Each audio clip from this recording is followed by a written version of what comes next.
ಗಜೇಂದ್ರಗಡ ತಾಲೂಕಿನ ಗುಳುಗುಳಿ ಗ್ರಾಮ ಪಂಚಾಯಿತಿ ವ್ಯಾಪ್ತಿಯಲ್ಲಿ ಬರುವ ಸರ್ವೆ ನಂಬರ್ 38/4 ಒಟ್ಟು 18 ಸರ್ವೆ ನಂಬರ್ ಹೊಂದಿದ್ದು 46.8 ಎಕರೆ ಜಾಗದ ಜಮೀನಿನಲ್ಲಿ ನಿರ್ಮಿಸಲಾಗಿರುವ ರಿನ್ಯೂ ಪವರ್ ಗ್ರಿಡ್ 400/220 ಕೆವಿ ಕಂಪನಿಗೆ ಸ್ಥಳೀಯ ಗ್ರಾಮ ಪಂಚಾಯಿತಿ ಅಧ್ಯಕ್ಷರು, ಪಿಡಿಒ ಸದಸ್ಯರು ಹಾಗೂ ಪಂಚಾಯಿತಿ ಸಿಬ್ಬಂದಿಗಳು ಬೀಗ ಹಾಕಿ ಪ್ರತಿಭಟನೆಯನ್ನ ನಡೆಸಿದರು. ರಿನ್ಯೂ ಪವರ್ ಗ್ರಿಡ್ ಕಂಪನಿಯು ಗಜೇಂದ್ರಗಡ ಮತ್ತು ರೋಣ ತಾಲೂಕಿನ ಎಲ್ಲಾ ಗ್ರಾಮಗಳಿಗೂ ವಿದ್ಯುತ್ ಅನ್ನು ಒದಗಿಸುತ್ತದೆ. ಗುಳುಗುಳಿ ಗ್ರಾಮ ಪಂಚಾಯಿತಿ ವ್ಯಾಪ್ತಿಯಲ್ಲಿ ಸುಮಾರು 4 ವರ್ಷಗಳಿಂದ ಕೆಲಸ ಮಾಡುತ್ತಿದ್ದು, ಈ ಕಂಪನಿಯು ಈಗಾಗಲೇ ವಿದ್ಯುತ್ ಉತ್ಪಾದನೆಯನ್ನ ಕೈಗೊಂಡಿದೆ. ಆದರೆ ಪ್ರಾರಂಭದಿಂದಲೂ ಈ ಕಂಪನಿಯು ಗ್ರಾಮ ಪಂಚಾಯಿತಿಗೆ ಕಟ್ಟಬೇಕಾದ ತೆರಿಗೆಯನ್ನ ಪಾವತಿ ಮಾಡದ ಕಾರಣ ಗ್ರಾಮ ಪಂಚಾಯಿತಿಯಿಂದ 4-5 ಬಾರಿ ನೋಟಿಸ್ ಅನ್ನು ನೀಡಿ ಜಿಲ್ಲಾ ಪಂಚಾಯಿತಿಯಲ್ಲಿ ಪ್ರಸ್ತಾಪವನ್ನ ಮಾಡಿದರು. ಕಂಪನಿಯವರು ಇದಕ್ಕೆ ಕ್ಯಾರೆ ಎನ್ನುತ್ತಿಲ್ಲ. ಆದ ಕಾರಣ ಇಂದು ಗ್ರಾಮ ಪಂಚಾಯಿತಿ ವತಿಯಿಂದ ಬೀಗವನ್ನ ಹಾಕಿ ಪ್ರತಿಭಟನೆಯನ್ನ ನಡೆಸಿದರು.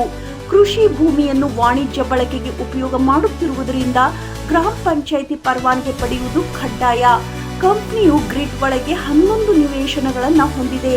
ಈ ಎಲ್ಲಾ ನಿವೇಶನಗಳಿಗೆ ತೆರಿಗೆ ಪಾವತಿ ಮಾಡಬೇಕು. ಆದರೆ ಈ ರಿನ್ಯೂ ಕಂಪನಿಯು ಇದರ ಬಗ್ಗೆ ನಮಗೆ ಏನೂ ಗೊತ್ತಿಲ್ಲ, ವಿಚಾರಿಸಿ ನೋಡುತ್ತೇವೆ ಎಂದು ಹೇಳುತ್ತಿದೆ. 46 ಎಕರೆ ಪ್ರದೇಶದಲ್ಲಿ ನಿರ್ಮಾಣವಾಗುತ್ತಿರುವ ಈ ಕಂಪನಿಯು ಸಾವಿರಾರು ಕೆವಿ ವಿದ್ಯುತ್ ಉತ್ಪಾದನೆ ಮಾಡುತ್ತಿದ್ದು, ಈ ವಿದ್ಯುತ್ ಸುತ್ತಮುತ್ತಲಿನ ಹಲವಾರು ಪ್ರದೇಶಗಳಿಗೆ ವಿದ್ಯುತ್ ಅನ್ನು ಪೂರೈಸುತ್ತಿದೆ. ಆದರೆ ಬೃಹತ್ ಪ್ರಮಾಣದ ವಾಹನಗಳು ಇಲ್ಲಿ ಬರುತ್ತವೆ. ಆದ್ದರಿಂದ ರೈತರ ಎಲ್ಲಾ ಹೊಲಗಳಿಗೂ ಧೂಳು ತುಂಬಿ ಈ ಸಾರಿ ಬೆಳೆ ಫಸಲು ಕಡಿಮೆಯಾಗಿದೆ ಎಂದು ರೈತರು ಆಕ್ರೋಶವನ್ನ ವ್ಯಕ್ತಪಡಿಸಿದರು. ಗ್ರಾಮ ವ್ಯಾಪ್ತಿಯಲ್ಲಿ ಬರುವಂತಹ ಎಲ್ಲಾ ರಸ್ತೆಗಳು ಸಣ್ಣ ಪ್ರಮಾಣದ ರಸ್ತೆಗಳು. ಈ ರಸ್ತೆಗಳು ನಿರ್ಮಾಣಗೊಂಡು ಬಹಳ ದಿನಗಳಾಗಿವೆ. ಮೊದಲೇ ಅಲ್ಪ ಸ್ವಲ್ಪ ಕಿತ್ತು ಹೋಗಿದ್ದ ರಸ್ತೆಗಳು ಈ ಗ್ರಿಡ್ ಪ್ರಾರಂಭವಾದಾಗಿನಿಂದ ಎಲ್ಲಾ ರಸ್ತೆಗಳು ಸಂಪೂರ್ಣ ಹಾಳಾಗಿವೆ. ಈ ರಸ್ತೆಗಳಿಗೆ ಒಂದು ಪುಟ್ಟಿ ಮಣ್ಣನ್ನು ಹಾಕದೆ ದೊಡ್ಡ ವಾಹನಗಳು ಬರುತ್ತಿವೆ. ಕಂಪನಿಗೆ ತಿಳಿಸಿದರೆ ಇದಕ್ಕೆ ಅವರು ಹಾರಿಕೆ ಉತ್ತರವನ್ನ ನೀಡುತ್ತಿದ್ದಾರೆ. ಪಂಚಾಯಿತಿಯಿಂದ ಸುಮಾರು 4-5 ಬಾರಿ ನೋಟಿಸ್ ಅನ್ನು ನೀಡಲಾಗಿದೆ. ಇದಕ್ಕೆ ಕಂಪನಿಯವರು ಯಾರೂ ಸ್ಪಂದನೆ ನೀಡಿಲ್ಲ. ಸುಮಾರು 2-3 ವರ್ಷದ ತೆರಿಗೆ ಬಾಕಿ ಇದೆ. ಈ ತೆರಿಗೆ ಒಂದು ವರ್ಷಕ್ಕೆ ಸುಮಾರು 22 ಲಕ್ಷದ ಮೇಲಾಗುತ್ತದೆ. ಒಮ್ಮೆ ಜಿಲ್ಲಾಡಳಿತದ ಮಾನ್ಯ ಮುಖ್ಯ ಕಾರ್ಯನಿರ್ವಾಹಕ ಅಧಿಕಾರಿಗಳ ಸಮ್ಮುಖದಲ್ಲಿ ಕಂಪನಿಯವರನ್ನ ಕರೆಸಿ ಮಾತನಾಡಿ ಒಟ್ಟಾರೆ ತೆರಿಗೆ ಶುಲ್ಕದ ಮಾಹಿತಿಯನ್ನ ನೀಡಿದ್ದೆವು. ಅವರು ಕಟ್ಟುವುದಾಗಿ 1 ತಿಂಗಳ ಕಾಲ ಅವಕಾಶವನ್ನ ಕೇಳಿದ್ದರು. ಆದರೆ ಸುಮಾರು ತಿಂಗಳಾದರೂ ಕಟ್ಟಡದ ಕಾರಣ ಗ್ರಾಮ ಪಂಚಾಯಿತಿಯಿಂದ ಕ್ರಮಕ್ಕೆ ಮುಂದಾಗಿದ್ದೇವೆ ಎಂದು ಗುಳುಗುಳಿ ಗ್ರಾಮ ಪಂಚಾಯಿತಿ ಪಿಡಿಒ ಹುಲ್ಲಪ್ಪ ಹಳ್ಳಿಕೇರಿ ಹೇಳಿದರು. ಗ್ರಾಮ ಪಂಚಾಯಿತಿಯಲ್ಲಿ ಯಾವುದೇ ಪರವಾನಗಿಯನ್ನ ಹೊಂದಿಲ್ಲ.